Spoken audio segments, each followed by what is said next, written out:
Well, my normal videos that I post on my YouTube channel are usually about electric fence and the fence charger and how to repair them and fix them and test them and show and tell and reviews.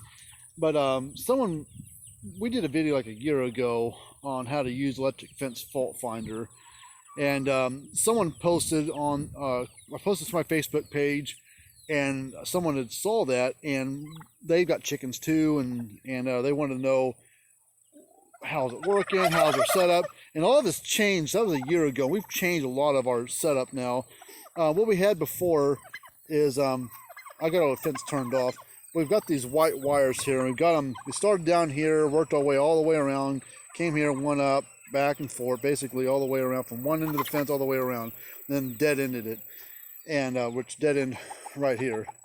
But we don't even use that white fence anymore because the raccoons was our biggest problem. We've got a 6-foot high regular fence. Our gates right here to get in and out of, and they were just they weren't going underneath the door because I had cement cinder blocks up there, which are a bunch of these, which I pulled them out of the way so we could take the tractor in there and clear some things out. But we've got a bunch of chickens and not a huge amount, probably 40 chicken. We got a couple of different 2 or 3 different ages of chickens, and we've got 4 full-grown turkeys and 4 smaller ones that we hatched out. But what we eventually did was I disconnected this white wire. I don't even use it because raccoons were just going in between them and climbing up, and they were climbing in, and see there's a spot right there. That's actually a blood spot from when the stupid raccoon was climbing back over. It had it had blood on its mouth, or chicken head in its mouth, whenever drip blood over here and stuff. So I figured out, okay, that's how the damn how they're getting in. But before I figured all that out, what we did was we put a double layer of electric fence on the outside.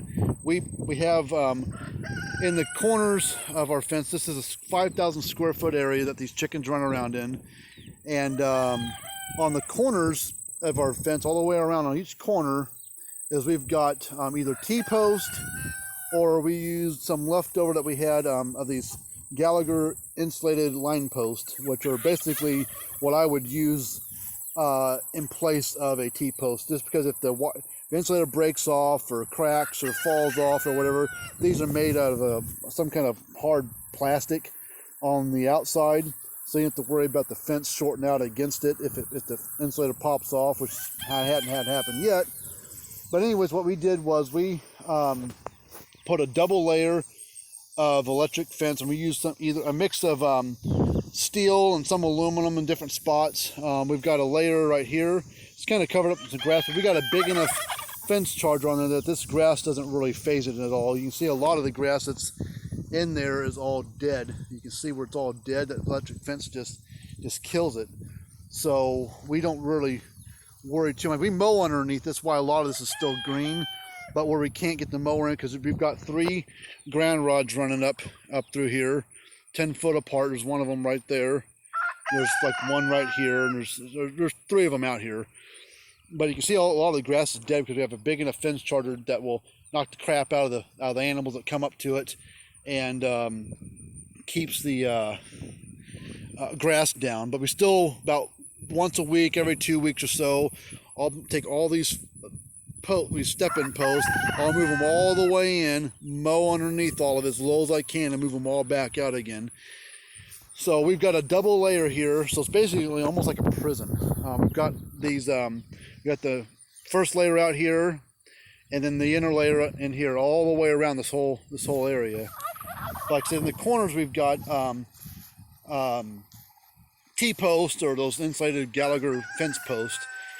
But how we tied them together was we put at the very ends we put one right here where it ties in, and then we tied it back into here. So that way this is boxed in. They couldn't sneak in there or sneak around or anything. And then we did our gate, because most times we just go in through this smaller door. But if we need to take the tractor in, we'll undo that and we'll bring out both doors. But how we kept another thing, what we did was we had the double layer all set, but we didn't have any electric at the front here. We didn't need this aluminum wire or steel fence wire at the front here. and that's raccoons were still getting in.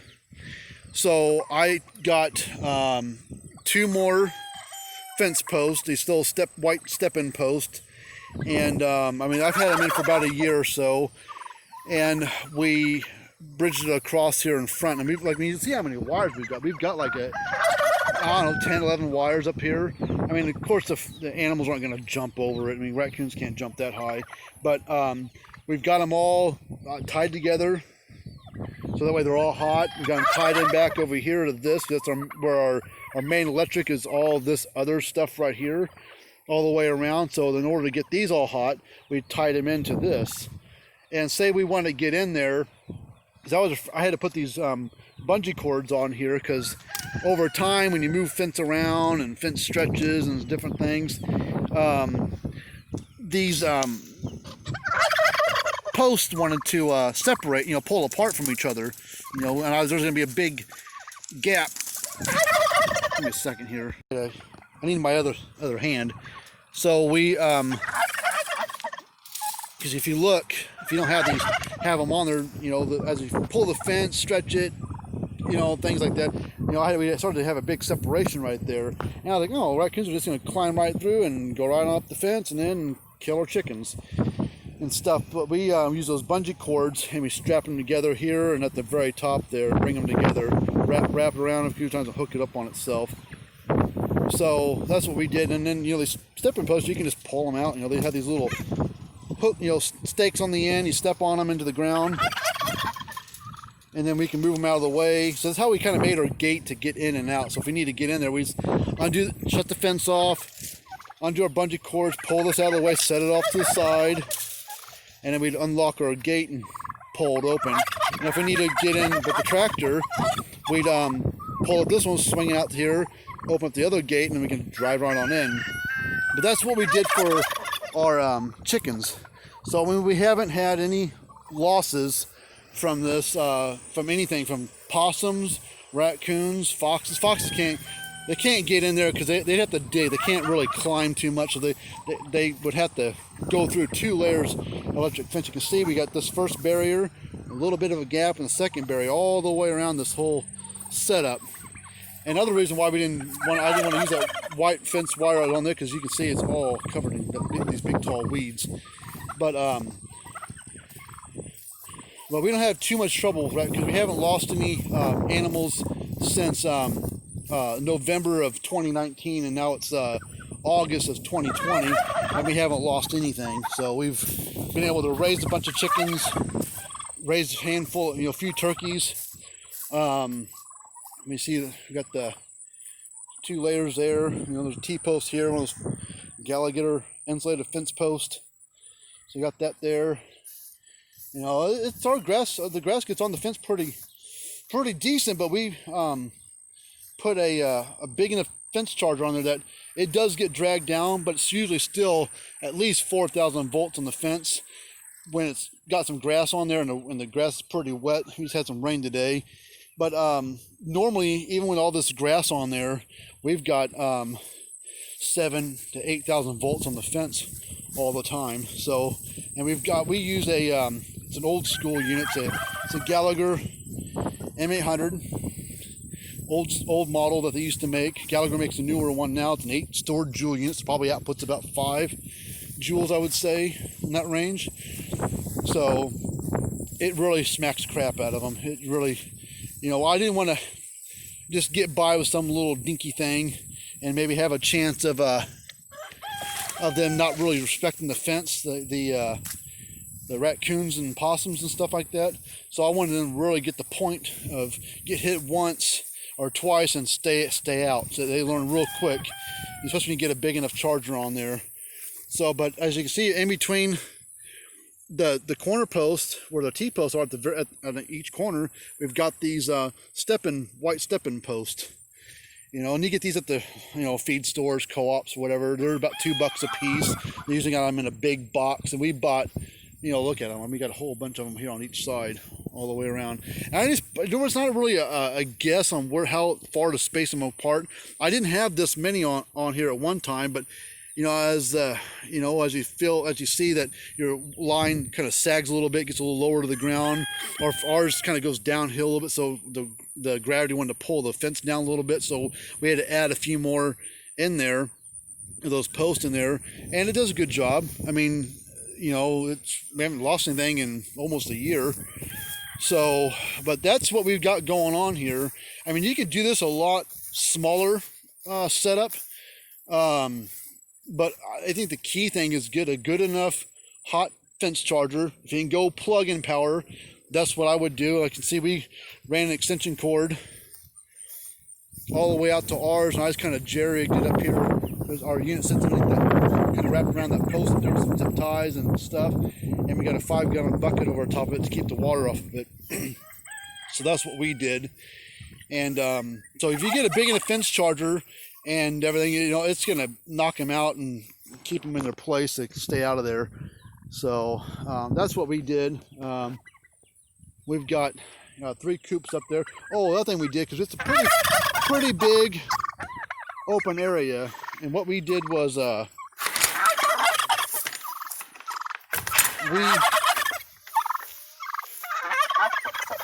was afraid of hawks and owls getting in here, but you see all this twine stuff we got up there? You can get like 2 big rolls of it at the feed store. It's basically, all this is baling twine you would see for balers, for pull behind balers for baling hay. You get 2 big rolls of it for like $20 at the farm store, and we use maybe all together maybe half of 1 roll. So we get out of here. Go on. Come on, go on. He's usually not too aggressive. He's pretty calm for the most part. He's just kind of wondering what I'm doing in here. I come here most times, but he doesn't really bother me too much. But on these baling twine, we just started at one corner, worked away to the other corner, and we didn't have any rhyme or reason. I mean, there's multiple twine wrapped, tied on to one post. So we just picked a post, ran to another corner, just zigzag every which way we could. I mean, it took about 2-3 hours in the hot sun for me and my dad to do all this, tying twine and cutting it and making knots and tying it and everything. So that's what we did with it. It did sag over time. I'm 6 foot tall, and it's I'm taller than this twine was, so as you're walking in here, this thing's got to duck down a little bit.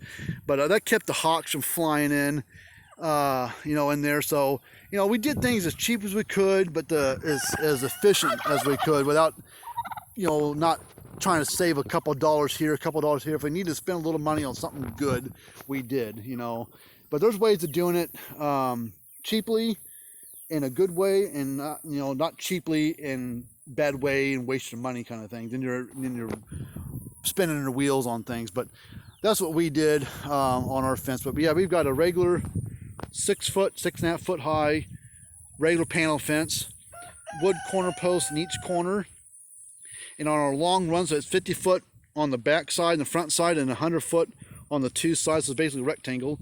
But in the middle, on both long sides, we put 4x4 corner post, and then of course 4x4 corner post and square 4x4 post in each corner. And you put I think we got 8 foot tall T-post, and I stood up in the back of my truck on the tailgate and knocked him in about 1.5 foot, and got down to about 6.5 foot, 6'3" or so is what we kind of averaged the range out on there. And then that's what we did on the regular panel fencing. And then we use those T-post clip things to hold the wire onto the things. So that's what we did. You could really do a lot smaller scale of this. You wouldn't need to put as much time in it that we did. But I would probably not, if I'd known how bad this was going to be, I would never have wasted my money on all this stuff to put the wire right on the fence itself. I would have, it would have worked, but man, look how much trouble would have been to weed whack all this crap. I mean, you'd have to stay on top of it every day, or every couple of days, or every week. It's a big area to clean up all the time. So I unhooked it a long time ago, a year ago probably, You know, I unhooked that white wire from the regular electric. It's just too much of a hassle. But if you want to do something like that, you could. What we did was we used these little screw-in post or insulators. We used a mix of Zariba ones because they were cheap, that's all I could find, and a mix of the Gallagher ones. The Gallagher ones were a little more money, but they got this internal inside little orange thing there. It's like, I can't remember what kind of plastic this is, but man, there's no, whatever it's made out of it, there's no way for it to chew through. It's really high strength plastic. And then we use these Zariba like offset looking things. You kind of put them in between the square holes, wedge them in there, and then see if I can find a better one where you can see. Those are pretty handy. I couldn't find anybody else that made stuff like this that was you know, inexpensive. So you got these posts here. You got a little cotter pin that goes in there. It's basically what it looks like. When you buy them, the orange or the yellow and the silver part are separated, and it comes with a whole bunch of cotter pins for you. So you have to put these, to put your long screw there in the center, screwed all the way in. Basically, once you get all the way in there, you put it on like that. So you can squeeze it together, make it wider. Kind of squeeze it together a little bit so you want it to be kind of tight against it. And you can move it up and down as you need to. And then I can't do it one-handed. Maybe I can. You can put this cotter pin, a little hole there. This helps keep it from popping off the fence. We bought ours on local feed store, had some in stock. I think they came in like bags of 10 or 20. I don't remember. I think 10. I don't remember now. For like $10, something like that. And they had this little, you know, a little notch there the wire sits in. But what we didn't like about it, sometimes it would come loose, and then the fence would, the wire would just touch that right there and short out. You know, so they don't hold the wire real good.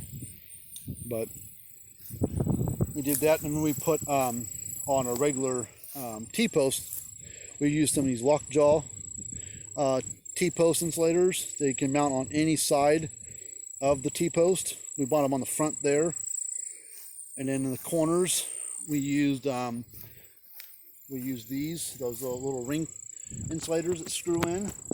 Put one there and one on each side, you know, one, so that way as it makes the corner, it kind of goes around. So we did that all the way down. We don't use this white wire anymore. And then on there we use those pin lock T-post insulators. So basically you could do something like this, but do it on a smaller scale if your area is not this big. Like I said, I wouldn't put any fence on any electric fence on the regular fence.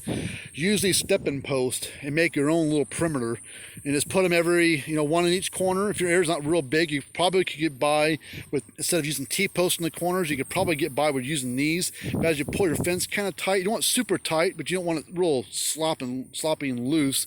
Because if you pull it too tight, you start to get stuff like this where it pulls real tight, pulls one way, you know, stuff like that. But if you're not pulling super tight, you're not having a big area, a lot of fence, a lot of string, a lot of wire on it, you could do something like that. Put one in each corner, maybe two on the long sides and one on the short side. You know, just to, you know, you can never have too many of these posts. You could have a dozen on each side if you wanted to, whatever you wanted to do. Just keep the wire off. And you got these little clips here that the wire kind of goes in, so you can kind of pull it back, put the wire behind, and that keeps the wire off the ground. They got them one at the bottom real close together and get a little bit further apart as they go up. So you can see we put 3 real close together, got a little space there, a little bit more space. Our biggest problem is raccoons. Possums, not too much. Fox was a big problem before we had this panel fence. We had straight electric, no permanent kind of fence up, just straight electric. So that's what we did. It was really worked well for us. So hopefully that helps some people out that, you know, have chickens and ducks and turkeys and pheasants that have a problem with predator control and predator problems killing their birds. We've set this has been set up just like this for the most part for almost a year. We had it set up months before that, but we were having so many trouble issues with them still getting in. Every time we thought we had, oh yeah, we got this fence set up just right now, and then we come out there a couple days later and there'll be like 2 or 3 dead chickens in the coop with their heads missing, and they get you all mad and irritated because you put all this effort and time and money into it, and they're still losing birds. Like, what the hell we got to do here? So, but now we got this double layer of electric fence. We got this barrier in front of the gate right here that really seem to do the big trick, because they can't climb in, they can't sneak underneath, can't climb the door and get in there. They can't sneak through there because there's electric fence right there tied together. So just don't go super cheap. Get good stuff. Do your ground system right. Don't try to save $10 by just using a piece of rebar or piece of a T-post, because that's regular steel and it rusts and everything. So use some good ground rods, 10 foot apart, 6 foot deep as you can get them.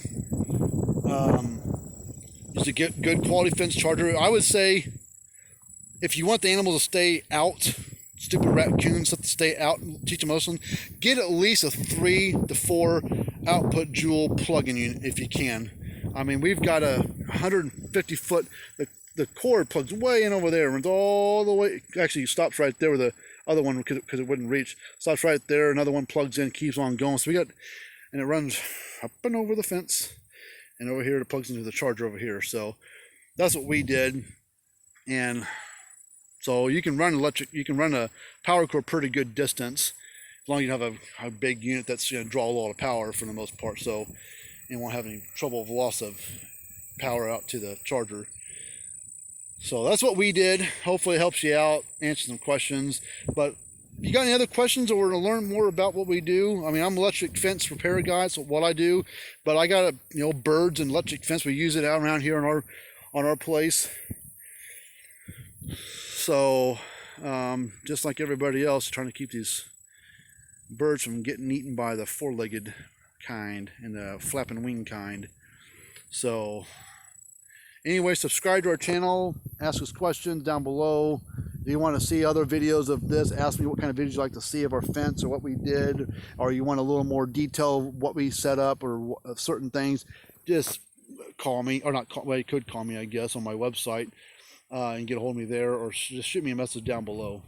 Anyways, we'll see you later.